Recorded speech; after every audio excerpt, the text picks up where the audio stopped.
नमस्कार, आज हम बात करने जा रहे हैं एक ऐसी लोन स्कीम के बारे में जो भारत सरकार ने 2015 में महिलाओं और एससी/एसटी वर्ग को ध्यान में रख के निकाली थी। जी हाँ, हम बात करने जा रहे हैं आज स्टैंड अप इंडिया स्कीम के बारे में। यदि आप महिला हैं या एससी/एसटी वर्ग के अंतर्गत आते हैं, आपकी आयु 18 वर्ष से अधिक है और आप कोई बिल्कुल नया व्यवसाय इसमें लगाना होता है अगर आप करना चाह रहे हैं और जिसकी लागत यानी कि उस व्यवसाय में लगने वाली लागत 10 लाख से 1 करोड़ के बीच होगी, तो आपको स्टैंड अप इंडिया के तहत लोन मिलता है। इसकी सबसे बड़ी खूबी क्या है दोस्तों? इसमें आपको कोई सिक्योरिटी नहीं देनी है। 10 लाख से लेके 1 करोड़ तक का लोन आपको मिल जाता है। इसमें कंपोजिट लोन बोलते हैं जिसको, टर्म लोन और वर्किंग कैपिटल दोनों आपको मिल जाएगा। टर्म लोन कब मिलता है? जब आप फिक्स एसेट लेते हैं, यानी कि मशीनरी वगैरह लेते हैं या दुकान पर काउंटर वगैरह बनाते हैं और उसमें सामान रखने के लिए जो हम उसमें खरीदारी बिक्री डे टू डे खर्चे के लिए जो स्कीम लाते हैं उसे वर्किंग कैपिटल बोलते हैं।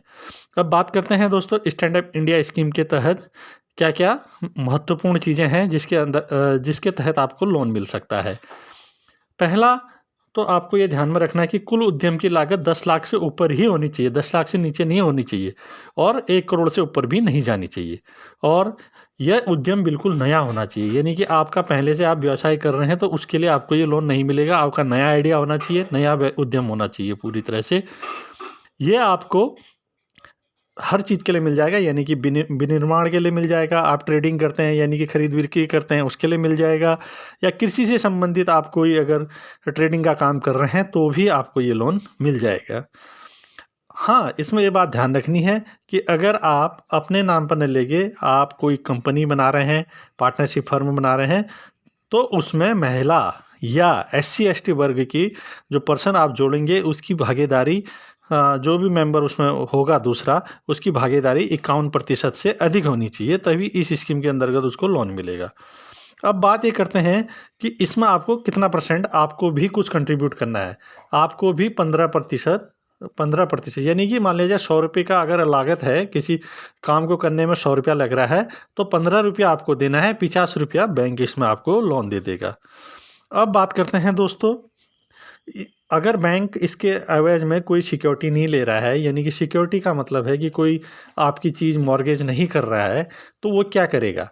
वो आपसे सालाना फीस लेगा। 1 से 1.5% प्रतिशत का इसमें फीस लगेगा आपको सालाना, जो कि आपको गारंटी देगा अगर आपका व्यवसाय फेल हो जाता है और किसी तरह से नहीं चल पाता है या किन्हीं कारणों से नहीं चल पाता है, तो डिफ़ॉल्ट की स्थिति में वो गारंटी अमाउंट से बैंक को पैसा मिल जाएगा।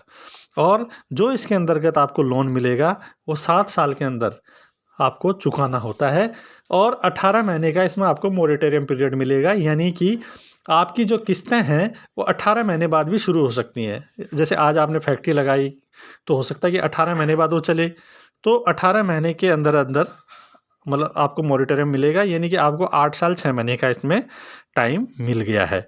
अब इसके सबसे महत्वपूर्ण बात ये है दोस्तों, आपको ये बात ध्यान में रखनी है कि आइडिया बिल्कुल नया होना चाहिए और इसकी लागत जो है किसी भी तरह से 10 लाख से ऊपर होनी चाहिए और 1 करोड़ से नीचे होनी चाहिए।